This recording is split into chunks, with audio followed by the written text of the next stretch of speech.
ನಮಸ್ಕಾರ.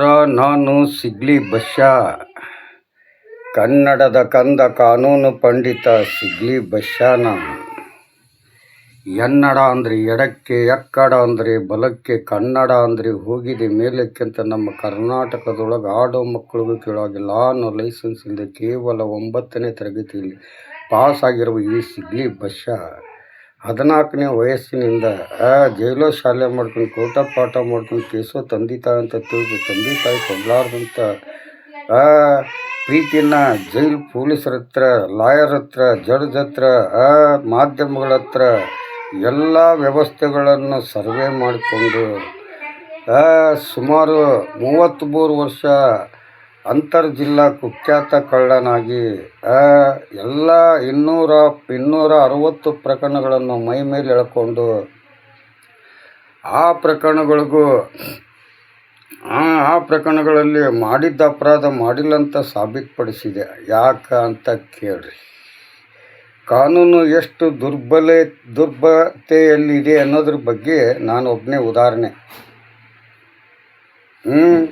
ನಾನು ನನ್ನ ಸ್ವಾರ್ಥಕ್ಕೋಸ್ಕರ ನಾನು ಯಾವತ್ತೂ ಬದುಕಿದವನಲ್ಲ. ಜನರು ನಾ ಬಿದ್ದು ಬಂದು ಬಾವಿನ ನೀವು ಬೀಳಬೇಡ್ರಿ, ಬೀಳೋದಕ್ಕಿಂತ ಮುಂಚೆ ನನ್ನ ಜಾಗೃತಿ ನೀವು ತಿಳ್ಕೊಳ್ರಿ, ಕಳೆ ಲೆಕ್ಕ ಕೈ ಬಿಡ್ರಿ, ಕುಡಿಸೋ ಲೆಕ್ಕಕ್ಕೆ ಕೈ ಹಾಕ್ರಿ.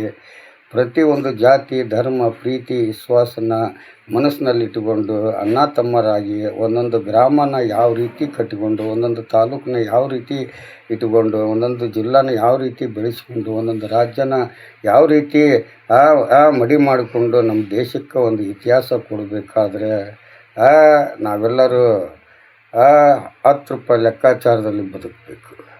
ಇವತ್ತು ಲೆಕ್ಕಾಚಾರ ಏರುಪೇರು ಆಗಿದ್ದರಿಂದ ಇವತ್ತು ಬಡವರ ಕಷ್ಟ ಏನು ಅನ್ನೋದು ನಾನು ಅರ್ಥಂಥ ವ್ಯಕ್ತಿ ಇದ್ದೀನಿ.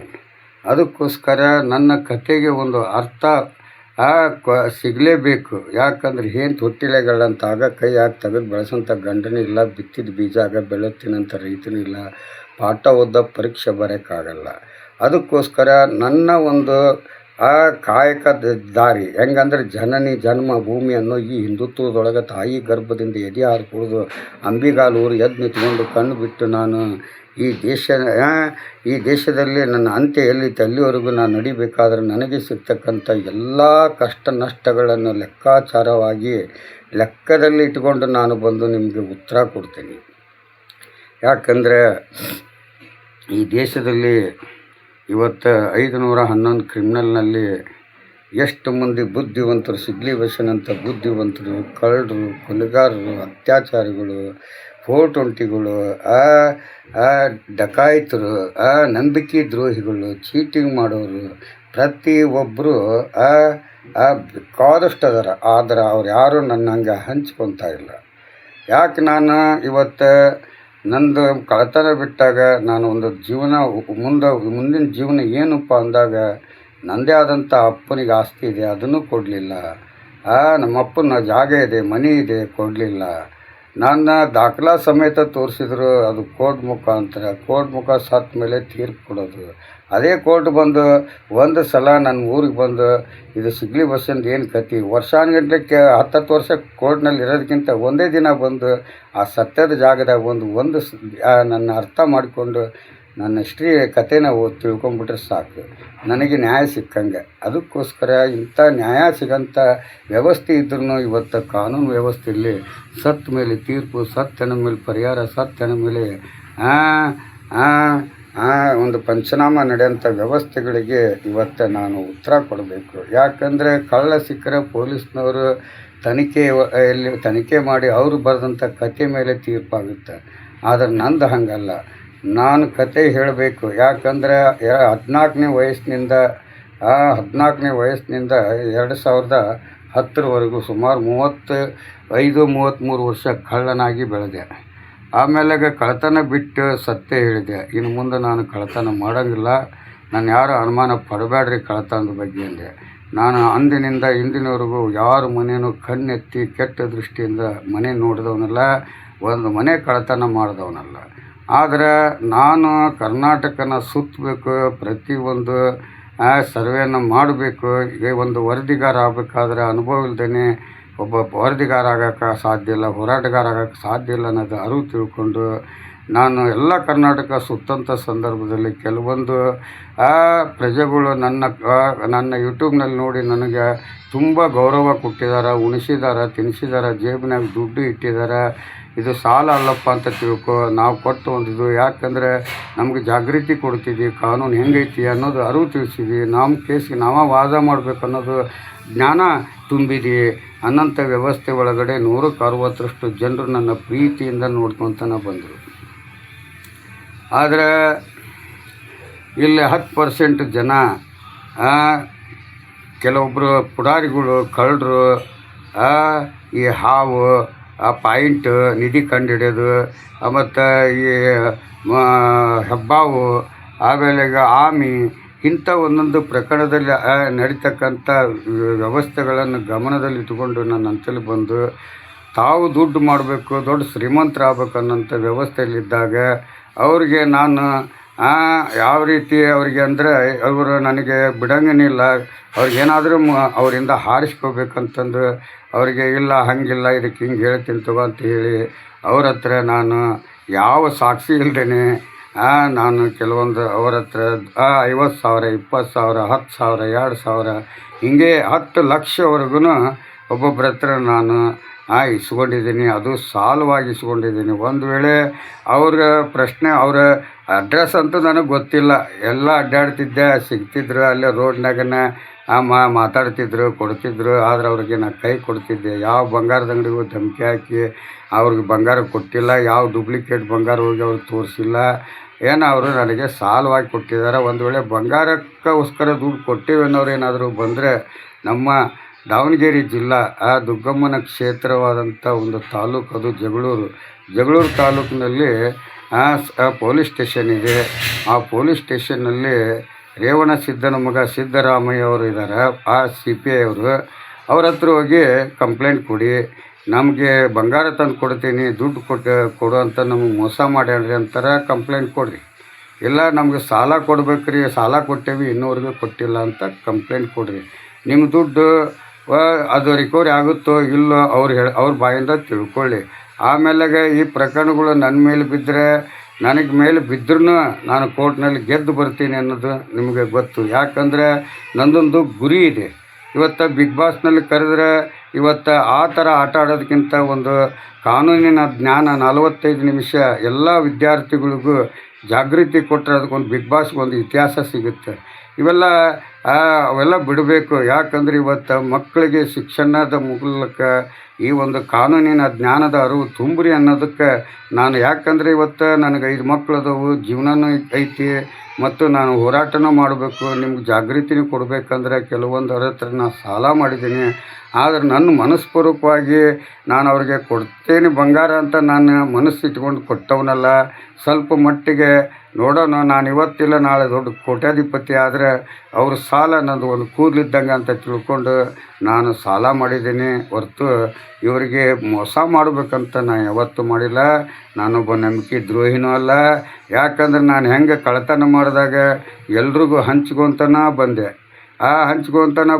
ಒಂದು ಸಲ ನಾನು ಎಲ್ಲ 2010 ಕಳ್ಳತನ ಬಿಟ್ಟಿದ್ದೀನಿ ಅಂದಾಗ ನನಗೆ ಅಲ್ಲಿ ದಂಡ ಕಟ್ಟಕ್ಕೆ ದುಡ್ಡು ಇಲ್ದಾಗ ಮಾಡಬಾರ್ದು ಇನ್ನು ಅಂತ ತಿಳ್ಕೊಂಡಾಗ ನನಗೆ ಬಂದು ಜಡ್ಜಿ ಹತ್ತಿರದಲ್ಲೇ ಕೆಲಸ ಮಾಡೋಂಥ ಒಬ್ಬ ನೌಕರ ಬಂದು ನನ್ನ ಗೆಳೆಯ ಬಂದು ನನಗೆ ಹೆಗಲ ಮೇಲೆ ಕೈ ಇಟ್ಟು, ಬಸಣ್ಣ ನೀನು ಚಿಂತೆ ಮಾಡಬೇಡ, ನಿನ್ನ ತಲೆಗೆ ನಾನು ಮೆಸ್ತೀನಿ, ನಾನು 1 ಕೋಟಿ ಸಾಲ ಮಾಡೀನಿ, ನನಗೊಂದು ನನ್ನ ಸಾಲಕ್ಕೆ ನೀನು ಜವಾಬ್ದಾರಿ ತಗೋ ಅಂತ ಹೇಳಿದಾಗ ನನಗೊಂದು ಈಗ 10 ಲಕ್ಷ ಬೇಕು ಅಂತ ಕೇಳಿದೆ.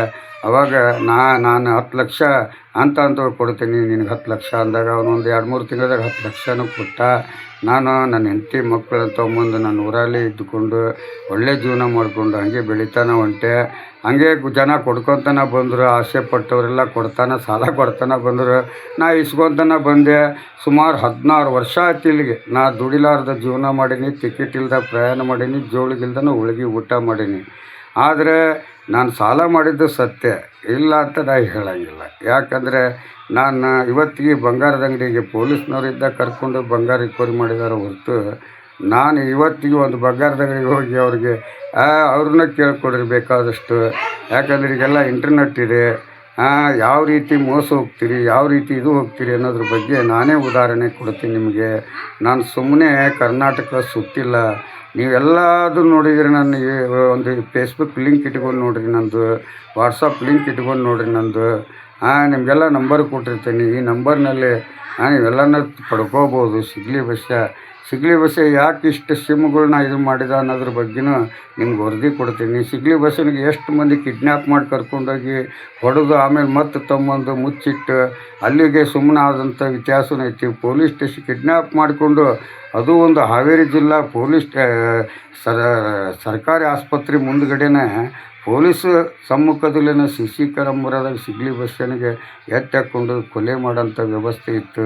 ಕೊನೆಗೆ ಅವ್ರು ಹೊಡೆದು ಆ CC ಕ್ಯಾಮ್ರಾದಿಂದ ತಿಳ್ಕೊಂಡು ನಾನು ಹೆಂಡ್ತಿ ಪೊಲೀಸ್ ಸ್ಟೇಷನ್ಗೆ ಫೋನ್ ಮಾಡಿ ಆಗ ನನ್ನ ಗಂಡನ ಪತ್ತೆ ಹಚ್ಚಿದಾಗ 100ನವರು ಇತಿಹಾಸ ತೊಗೊಂಡು ಬರ್ಬೇಕಂದಾಗ ಅವರು ಭಯಪಟ್ಟು ನಾನು ವಾಪಸ್ ತಂದು ಕೊಟ್ಟು ಯಾವ ದುಡ್ಡು ಇಲ್ಲರಿ ಬ್ಯಾಡ್ರಿ ನಮಗೆ ಅಂತ ಹೇಳಿ ಮತ್ತು ಅಲ್ಲಿ ರಾಜಿ ಮಾಡಿಸ್ಕೊಂಡು ಸುಮ್ಮನೆ ಹೋದರು. ಇಂಥವೆಲ್ಲ ನಡೆದಿದ್ದವು. ಇವೆಲ್ಲ ಕತೆ ತಿಳ್ಕೊಬೇಕು. ಯಾಕಂದ್ರೆ ನೀವು ಜಾಗೃತರಾಗಬೇಕು. 10 ರೂಪಾಯಿ ಕಳ್ಕೊಂಡೆ ಅಂತಂದು ಅಪರಾಧಿ ಅನ್ನೋದಕ್ಕಿಂತ ಅಪರಾಧಿ ಒಳಗಡೆ ಇರ್ತಕ್ಕಂಥ ಒಂದೊಂದು ವಿಚಾರಗಳನ್ನು ನೀವು ಹಂಚ್ಕೋಬೇಕು. ಯಾಕಂದ್ರೆ ಇವತ್ತು ಜಿ ಕನ್ನಡ ವರದಿಗಾರರಿಗೆ ನಾನು ಸಲ್ಯೂಟ್ ಹೊಡೆದು ಹೇಳ್ತೀನಿ. ನಿಮಗೆ ವರದಿ ಬೇಕಂದ್ರೆ ಅವನ ವರದಿಯಲ್ಲಿ ನಿಮ್ಗೆ ಯಾವುದೂ ಸಿಗೋದಿಲ್ಲ. ಸುಮ್ಮನೆ ನೀವು ವರದಿ ಕೊಡ್ತೀರಿ ಅಷ್ಟೇ. ಸಿಗ್ಲಿ ಬಸ್ಸಿನ ಮಾನ ಹೋತು ಅಂತ. ನಾನು ಯಾವತ್ತೂ ಮಾನ ಕಳ್ಕೊಳ್ಳೋಂಥ ಬಸ್ಸ ಅಲ್ಲ. ಈಗ ನಾನು ಯಾವ ಬೆಂಬಲ ಇಟ್ಕೊಂಡು ಯಾರು ಸಪೋರ್ಟ್ ಇಟ್ಕೊಂಡು ರೌಡಿಗಳನ್ನ ಇಟ್ಕೊಂಡು ಆಟ ಆಡಿದವನಲ್ಲ. ಏಕಾಂಗಿ ಮನುಷ್ಯ ನಾನು. ನನಗೆ ಕಳ್ಕೊಂಡವರು ಇವತ್ತಿಗೆ 16 ವರ್ಷದಿಂದ ಇಲ್ಲಿವರೆಗೂ ನನ್ನ ಮೇಲೆ ಒಂದು ಕಂಪ್ಲೇಂಟ್ ಕೊಟ್ಟಿಲ್ಲ. ಯಾಕಂದ್ರೆ ನನಗೆ ಎಲ್ಲಿವರೆಗೂ ಕಂಪ್ಲೇಂಟ್ ಕೊಡ್ತಾರೆ ಅಲ್ಲಿವರೆಗೂ ನನ್ನ ಜೀವನ ನಡೀತೈತಲ್ಲ ಅನ್ನೋ ಬದುಕಿನಲ್ಲಿ ನನಗೆ ಅಷ್ಟರೊಳಗೆ ನಾನೊಬ್ಬ ದೊಡ್ಡ ವ್ಯಕ್ತಿ ಆಗ್ತೀನಲ್ಲ. ಯಾಕಂದರೆ ಇವತ್ತು ನನ್ನ ಕಾನೂನಿನ ಜ್ಞಾನ ನಿಮಗೆಲ್ರಿಗೂ ಅವಶ್ಯಕತೆ ಇದೆ. ಯಾಕಂದರೆ ಆ ಜ್ಞಾನ ಯಾರಿಗೂ ಸಿಗೋದಿಲ್ಲ. ಯಾಕಂದರೆ ದೇವರಾಜ ಅರಸು ದಾಖಲೆ ಸಿದ್ದರಾಮಯ್ಯವ್ರು ಮುರಿದ್ರು, ಸಚಿನ್ ತೆಂಡೂಲ್ಕರ್ ದಾಖಲೆ ವಿರಾಟ್ ಕೊಹ್ಲಿ ಮುರಿದ, ಹನುಮಂತನ ದಾಖಲೆ ಗಿಲ್ಲಿ ಮುರಿದ. ಇವತ್ತು ಈ ಸಿಗ್ಲಿ ಬಸ್ಸಿನ ದಾಖಲೆ ಬಿಗ್ ಬಾಸ್ 13ನೇ ಬಿಗ್ ಬಾಸ್ನಲ್ಲಿ ಯಾರಾದರೂ ಮುರಿದ್ರೆ ಅಂದು ನೀವು ಎಲ್ಲರೂ ಕೊಡೋ ಶಿಕ್ಷೆಕ್ಕಿಂತ ನಾನೇ ಶಿಕ್ಷೆ ತೊಗೊಳ್ಳೋಂಥ ಬಸ್ಸ ಇದ್ದೀನಿ. ಯಾಕಂದರೆ ನಾ ಯಾವತ್ತೂ ಹೀರೋನ ಜೀರೋ ಆಗೋಕ್ಕೆ ಎಷ್ಟೋ ಮಾಧ್ಯಮಗಳು, ಎಷ್ಟೋ ಪೊಲೀಸ್ ಅಧಿಕಾರಿಗಳು, ಎಷ್ಟೋ ನ್ಯಾಯಾಂಗಗಳು ಬಂದ್ರೂ ಈ ಬುದ್ಧಿವಂತ ಸಿಗ್ಲಿ ಬಸ್ಸನ್ನು ಸೋಲ್ಸೋಕ್ಕಂತೂ ಆಗೋಲ್ಲ. ಯಾಕಂದರೆ ಕಾನೂನಿಗೆ ಬೇಕಾಗಿದ್ದು ಆಧಾರ. ಆದರೆ ನಾನು ಏನು ಹೇಳ್ತೀನಿ, ನಾನು ಅಪರಾಧಿಯಾಗಿ ಬಚಾವ್ ಆಗ್ತೀನಿ ಅನ್ನೋದಕ್ಕಿಂತ ಈ ರೀತಿ ಕಳ್ಳರು ಬಚಾವ್ ಆಗ್ತಾರೆ. ಕೋಟುಂಟಿಗಳು, ಕೊಲೆಗಾರರು, ಅತ್ಯಾಚಾರಗಳು, ದುಡ್ಡಿದ್ರೆ ದುನಿಯಾ ಅಂತಂಥ ವ್ಯವಸ್ಥೆ ಇವತ್ತು ಇದ್ದಿದ್ದರಿಂದ ಇವತ್ತಿಂಥ ದೊಡ್ಡ ಜೈಲಿಂತ ಇಲ್ಲ ಆಗಬಾರ್ದು ಇದ್ದರೆ ನಾನು ನಮ್ಮನ್ನ ಅರ್ಥ ಮಾಡಿಕೊಳ್ಳಿ. ನಾನು ಮಾಡಿದ್ದು ಅಪರಾಧ ಅನ್ನೋದಾದರೆ ನಾನು ಅದಕ್ಕೆ ನಿರಪರಾಧಿ ಆಗಿ ಬರ್ತೀನಿ. ಯಾಕೆ ಹೇಳು, ನನಗೆ ಅಪರಾಧಿ ಅನಿಸ್ಕೊಳ್ಳೋಕ್ಕೆ ತಯಾರಿಲ್ಲ. ನನ್ನ ಜೀವನ ಹಿಂಗಿದೆ. ನನ್ನದೇ ಆದಂಥ ಆಸ್ತಿ ನನಗಿದ್ದಿದ್ದರೆ ನನ್ನ ಸಂಸಾರ ಮತ್ತು ಈ ದೇಶಕ್ಕೆ ಏನಾದರೂ ಉಡುಗೊರೆ ಕೊಡಬೇಕು ಅನ್ನೋ ಆ ಛಲ ಇದ್ದವನಿಗೆ ಇವತ್ತು ನಾನು ಯಾರಿಗೂ ಅನ್ಯಾಯ ಮಾಡಿಲ್ಲ. ಈಗ ನಾನು ನನ್ನ ಮನೆಯಲ್ಲಿದ್ದೀನಿ, ನಾನು ಹೀರೋ ಆಗೇ ಇದ್ದೀನಿ. ಯಾಕಂದರೆ ಕಾನೂನು ಕೈ ತೊಗೊಳ್ಳೋಕ್ಕಿಂತ ಕಾನೂನು ರೀತಿಯಲ್ಲಿ ಸಿಗ್ಲಿ ಬಸ್ಸಿಗೆ ಶಿಕ್ಷೆ ಕೊಡೋದೇ ಒಂದು ಇದಕ್ಕೆ ನಾನು ಸೆಲೆಕ್ಟ್ ಹೊಡಿತೀನಿ. ಅಂಥ ಶಿಕ್ಷೆ ಕೊಡೋಂಥ ಅಂಥ ಒಂದು ಕತೆ ಬರೆಯೋಂಥ ಅಧಿಕಾರಿ ನಮ್ಮ ದಾವಣಗೆರೆಯಲ್ಲಿ ಇದ್ದರೆ, ಜಗಳೂರು ನಮ್ಮ ಸಿದ್ದರಾಮಯ್ಯ ಅವ್ರಿಗಿದ್ದರೆ ಎಲ್ರಿಗೂ ಒಂದು ವಾಟ್ಸಪ್ ಮೂಲಕ ಮೆಸೇಜ್ ಕಳಿಸಿಬಿಡ್ರಿ ಕರ್ನಾಟಕದ ಜನತೆಗೆ. ಸಿಗ್ಲಿ ಬಸ್ಸ ಯಾರ್ಯಾರ ಹತ್ರ ಎಷ್ಟು ಲಕ್ಷ ಸಾವಿರ ಇಸ್ಕೊಂಡಿದ್ದಾನೆ ಅಂತಂದು ಅವ್ರು ಕಂಪ್ಲೇಂಟ್ ತೊಗೊಂಡು ಈ ತನಿಖೆ ಮಾಡಿಬಿಟ್ರೆ ನಿಜವಾಗಿ ಅವ್ರಿಗೆ ಒಂದು ದೊಡ್ಡ ಇತಿಹಾಸನೂ ಸಿಗುತ್ತೆ. ಸಿಗ್ಲಿ ಬಸ್ಸನ್ನು ಕಾನೂನು ಅವ್ರಿಗೆ ಜ್ಞಾನೋದಯ ಆಗುತ್ತೆ. ಊರನ್ನ ಹೆಂಗೆ ಇಟ್ಕೋಬೇಕು, ಪೊಲೀಸರ ಕೆಲಸ ಪೊಲೀಸರದ್ದೇನು, ಎಷ್ಟು ಕೆಲಸ, ಜನರದ್ದು ಎಷ್ಟು ಕೆಲಸ ಅನ್ನೋ ಒಂದು ಇತಿಹಾಸ ಎಲ್ಲನೂ ನನ್ನ ಬಾಯಿಂದ ನೀವು ತಿಳ್ಕೊಬೋದು. ಇದು ನನ್ನ ಒಂದು ಕೋರಿಕೆ. ನಾವು ಮಾಡಿದ ತಪ್ಪು ಅಂತ ನನಗೆ ಅನಿಸ್ತಾ ಇದ್ದಾಗ ನಿಮ್ಗೆ ಯಾಕೆ ಅನುಮಾನ ಪಡ್ತೀರಿ? ಇದನ್ನು ಮುಂದಿನ ದಿನಗಳಲ್ಲಿ ಎಂಜಾಯ್ ಮಾಡಬೇಕು ನೀವು. ಇದು ಸಿಗ್ಲಿ ಬಸ್ಸಿನ ಒಂದು ಜಾಗೃತಿ. ಜೈ ಹಿಂದ್, ಜೈ ಕರ್ನಾಟಕ, ಜೈ ಕನ್ನಡ, ಜೈ ಶ್ರೀರಾಮ್.